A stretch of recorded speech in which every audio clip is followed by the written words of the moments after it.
Welcome everyone, Tactical Itch here. Today we are doing things a little different because today's replay is recorded live as I was playing the battle against Daft Plays. Normally I record battle replay videos with the battle replay files, but today we are showcasing a unit that is more fun to see in the live battles. Now I did mute the audio of the footage because I was playing against Daft and we had our voice chat on. The footage recorded our conversation, so I can't really put everything up here. Anyways, as you can see here, we are bringing the Blue Scribe, the DLC legendary hero of Tzeentch. What makes this hero special is that every time you cast a spell, their entire spell wheel resets. The spells you get are also on random, and it includes every single lore of magic. That means you never know what you're getting next. Perhaps you'll get Invocation of the Hex, sometimes you might just get a Clan Red Summon, you never know. Because of how RNG dependent this hero is, I don't expect to see him a lot in multiplayer, but in this battle I'll be using it to play against Daft's Dark Elves. For the army builds, I can't afford too many units because the Blue Scribe is expensive, over 2,400 gold in cost.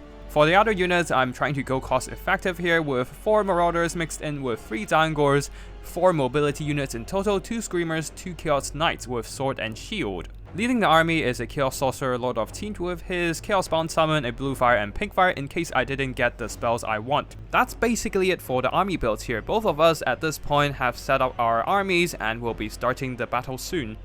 As the battle begins, we can see that Daft is going for some artillery here, multiple Reaper Bolt Throwers and a line of Dress Spears mixed in with Bleak Swords. However, for the rest of the army picks, you can see that he is not really playing seriously, with Recarve leading the army out of all the Dark Elf Lords. Probably the most unpopular one, supported by a lot of Dark Elf Beasts. We have a Chill of Saunter, a Black Dragon in the sky, and also a Lore of Beast caster somewhere in the forest, I believe. Also a Blood-Wrecked Medusa.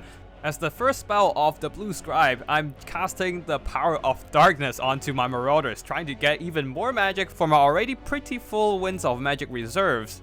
It is actually quite nice, considering the Tzeentch shield will be blocking some of that spell damage from the Power of Darkness. I also contemplated using a Blue Fire spell, but I decided, you know what, I'll just go for full Blue Scribe this time. This means I wasted a bit money on taking those 2 spells, but whatever, it's just a game for fun. So I'll be going back to the Blue Scribe spell wheel, looking through all the available options and contemplating my next move. The next spell I'm casting is the Biting Wind Overcast version, trying to blast through the Dark Elf frontline there, and then it will be another refresh of the spell wheel. The rest of the army is pushing forward, trying to get into melee combat as soon as possible, but Daft is stopping my push with some single entity diving down, disrupting the infantry. Wind spells overall might have been buffed because you can see the Biting Wind did a lot of damage to the Dark Elf infantry, while I will be pulling back some of those Screamers trying to stop that Black Dragon from rampaging through my lines. I'm also getting my cavalry around trying to deal with that Dark Elf artillery. The Reaper Bolt Throwers have been chipping away a lot of health from my Chaos Knights. It seems that the Dark Elves are running out of resources to protect both artillery, so I'll be diving one of the Reaper Bolt Throwers with my Screamers, and the Chaos Knights are charging it as well. The other Chaos Knights will be going after the Blood-Wrecked Medusa, while my infantry will resume their push. Right now, it seems that both me and Daft are making some micro mistakes here with my infantry. Some of them are lagging behind, while Daft's Black Dragon is trapped among a bunch of Screamers and the Chaos Sorcerer Lord of Tzeentch. At least I managed to shut down one of the Reaper Bolt Throwers, now able to pull back some of my Chaos Knights and run down other Dark Elf infantry here. Unfortunately for the Dark Elves, Recarve's Chariot seems to be struggling to push through all those infantry and is now stuck among a bunch of melee troops as well. At the same time, I've saved up a bunch of Winds of Magic, now able to cast another spell, dropping in a Searing Doom on top of some blobbed up Dark Elf infantry, somehow getting Invocation of the Hex for my next spell wheel. It's a pity that I do not have any undead units to use it on, so instead of using that useless healing, I'll be dropping in an Incantation of Protection, Lore of Nehekara, on top of my Tzeentch Sorcerer Lord, giving him a bit of physical resistance to tank the damage from the Black Dragon. As for the main infantry push, things are going quite nicely for me, with the Dangors and Marauders overrunning all the Dark Elf position, and the Chaos Knights will be running down the routed troops. The Black Dragon right now is almost routed, so I'll be moving on with the Screamers, trying to use them to hunt down Recarve. The spell wheel now doesn't have a lot of useful spells, so I decided to, you know what, use the Incantation of Curse Blades, upgraded version, giving the Screamers even more weapon strength and anti-large bonus. Seeing their master in danger, the Chill of Saunter and the Black Dragon will come over to reinforce this engagement. The Screamers are quite glass cannon, so they'll be taking a lot of damage, but they should be able to do some good damage in return with their damage boost.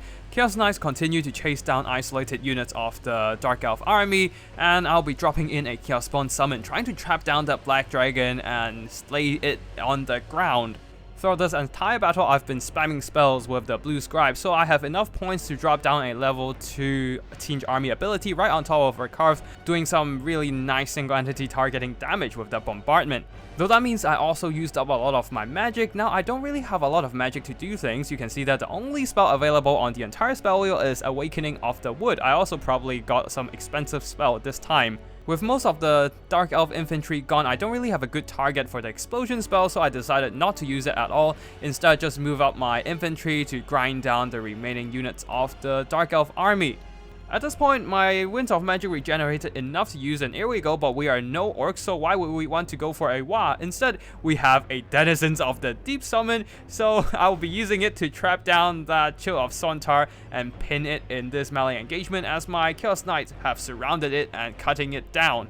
A Lore of Deep spell, but somehow ended up in the hands of Tzeentch. Their claws clipping off flesh from the Hydra, and the Chill of Sontar is biting way more than it can chill, surrounded by Chaos Spawns, Crabs, and Chaos Knights. Now we just gotta figure out what to do next, pressuring the Medusa with more of our Zangor infantry, and we will be looking for our next spell. We don't have any spells ready just yet other than a Gust of True Flight, but we don't have any missiles, so we'll be using the tier 1 ability of Tzeentch, trying to get a bit extra Winds of Magic and see what other spells are available. Now we have Enfeebling Foe enabled, but that is still not what we want just yet. It's not like a bit of stat debuffs is gonna make much difference, while the Chill of Sontar is taking a lot of damage surrounded by Knights and Crabs. We do have some Winds of Magic right now, so might as well use it and not let it go to waste, but unfortunately, the spells right now are not quite useful here, especially not the Era of Effect damage ones, which will do more friendly fire than actually damaging these single entities. Night Shroud might be a neat spell, but we're way past the stage of laying ambush with stealthy units, so in the end, I'll be dropping in a Curse of Years to debuff enemy attack and speed, slowing down Recarve, preventing him from moving out of that blob. The debuff might be nice, but more importantly, we are getting a new wheel of spell, and let's see what we're gonna get next. We'll be tying down the Medusa with a bit of Chaos Knight's charge, while Recarve will be routed away, due to taking way too much damage in this melee blob grind. And throughout the whole game, the Blue Scribes have been sitting in the skies, dropping in spells and shooting at whatever targets they can find, especially with the flaming damage hurting the Chill of Sontar quite a bit. And now we'll be dropping in a zombie summon, now bogging down the Medusa with even more bodies, this time undead bodies. Memes aside, this RNG aspect of the Blue Scribes can be quite funny and can be surprisingly good in multiplayer if you're lucky. If Tzeentch favors you, you might get all the good spells like summons, healing, direct damage spells and all that, but if you're unlucky, then you're just gonna end up with missile spells or some really weak wind spells. With the random aspect of the hero, I don't see the Blue Scribes as anything popular in multiplayer, but I do think that it is very fun to play with this character. A perfect embodiment of randomness and chaos, perfect representation of Tzeentch if anything. The Blue Scribes are the most big brain spellcaster choice of all. If you don't know what spells you're taking, then there's no way your opponent can guess what you are gonna use on the battlefield. If you like to live dangerously, they are the perfect hero choice for you. Anyways, the rest of the battle replay is just a blob of infantry grinding that Medusa down, not much is gonna happen next. So we'll be fast forwarding right to the post-battle screen. In this battle, both Dav and I were just picking units for fun, with me picking Blue Scribes and Dav going for a beastie build with Recarve, the Chill of Sontar, Black Dragon. We have the Bloodwreck Medusa as well, and a couple Silver Chevron Reaper Bolt Throwers. So not the most serious battle, so you can't really learn anything tactically from it, but still, the Blue Scribes did very well here, doing quite a bit of damage with the shooting attack, and the random spells, remember, a lot of them are just summons or buffs and debuffs and doesn't really reflect the direct damage on the Blue Scribe's damage value card. For the rest of the army here, the Chaos Knights, they have been performing very competently in this patch here, probably receiving some improvements from CA, so they earned back their own value, while the Screamers, one of them got a great trade against the Black Dragon, the other not so much, and the Zangors, they are just a very solid infantry overall, getting some good value throughout the battle. The Marauders are still the same, so not much to talk about for them. The Chaos Sorcerer Lord of Tzeentch didn't actually earn back that much value because he didn't use any blue fire or pink fire. And on the other side there, Rakarth underperforms, very underwhelming damage value there, while the Chill of Sontar, the Black Dragon, and the Bloodwreck Medusa all got wrecked in melee combat. The Reaper Boltforce didn't do much damage, while the rest of the army is not doing too great either, except the Sorceress of Beasts. The Flock of Dooms definitely did some solid work overall. And yeah, that's it for today's battle. I hope you all enjoy seeing the Blue Scribes in action. If you want to see more Total War Warhammer content, especially any Shadows of Change updates, be sure to hit that bell button and subscribe to my channel. Thank you for watching, and I'll see you in the next one. Tactical Lich, signing out.